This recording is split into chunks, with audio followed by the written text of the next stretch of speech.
আসসালামু আলাইকুম, সবাই কেমন আছেন? আমি নূর ফরদেশি।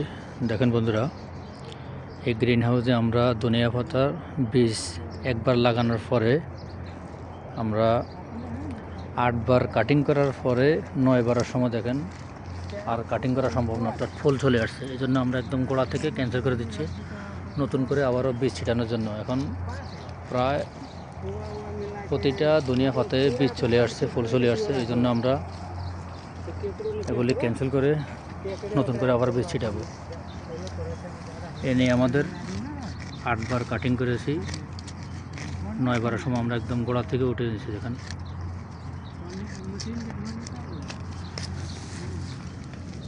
আগে এগুলো আমরা বারবার কাটিং করে দেওয়ার পরে এখন নতুন করে যতবারে আসে ফুল চলে আসে। এই জন্য আমরা একবার গোড়া থেকে ক্যান্সেল করে দিতেছি নতুন বীজ ছিটানোর জন্য। ধন্যবাদ।